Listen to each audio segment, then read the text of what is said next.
All right, in the artist way, we are in double digits now, which means we're getting so close to finishing the journey. So welcome back to week 10.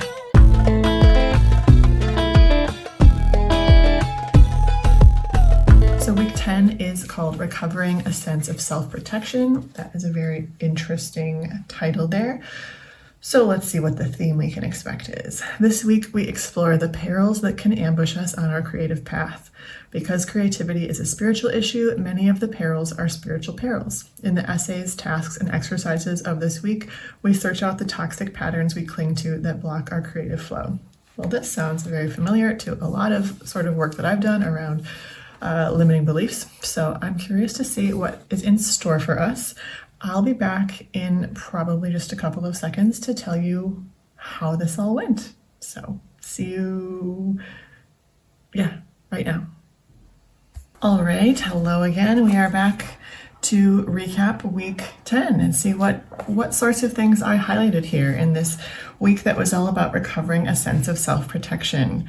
I was just flipping through it to see that, of course, as always, there's some profound things. So this first section was about the dangers of the trail, sort of the stumbling blocks you might come across. And I highlighted a couple things here. If creativity is like a burst of the universe's breath through the straw that is each of us, we pinch that straw whenever we pick up one of our blocks. I really loved that image. Even just that, the straw, the burst of the universe's breath through, like we are the straw. That's really cool. And another line here, if we are honest with ourselves, we all know which blocks are the toxic ones for us. Clue, this is the block we defend as our right. Yeah, the thing that we tend to feel attached to. And I find that for myself, like the times that I'm like, I've learned the difference between wanting a break because I do really need it and wanting a break because I'm trying to avoid something. It feels different. Like if I really feel like I need to justify a break, like if I find myself going to my husband who like really doesn't care how much I write, but I'm trying to explain to him why I'm not going to write today, that's kind of a good clue for me that like the fact that I'm trying to justify it and say like, I'm not going to do it because of this and this and this and this. And he's like, yeah, okay, whatever you want. But it's simply the act that I'm trying to defend it is probably a good indicator that I'm like, maybe I should just give it 5 minutes, 10 minutes, because most likely what did she say here? We defend as our right.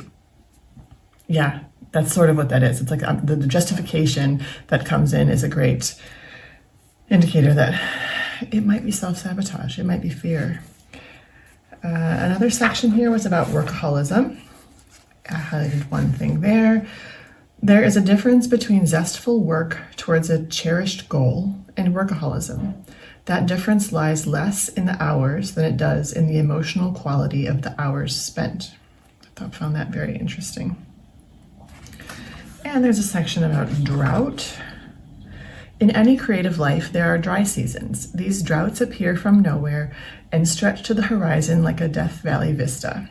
Life loses its sweetness. Our work feels mechanical, empty, forced. We feel we have nothing to say, and we are tempted to say nothing. These are the times when the morning pages are most difficult and most valuable. I really appreciate that. Also, Death Valley is like one of the most beautiful places I've ever been. It's just gorgeous. So yeah, great imagery there. Oh, we got a few more things here. There's a section about fame. What we are really scared of is that without fame, we won't be loved as artists or as people. The solution to this fear is concrete, small, loving actions. We must actively, consciously, consistently, and creatively nurture our artist selves. And one more. Only when we are being joyfully creative can we release the obsession with others and how they are doing. Julia Cameron, you know your stuff. Let's see, one more section, which is about competition. When we focus on competition, we poison our own well, impede our own progress. We ask ourselves the wrong questions, and those wrong questions give us the wrong answers. Of course they do. One last line. The desire to be better than can choke off the simple desire to be. There was a lot of good stuff this week that I found myself just meditating on. And I say this week, well, it is a week. That's what it's called, week 10, you know? Great stuff.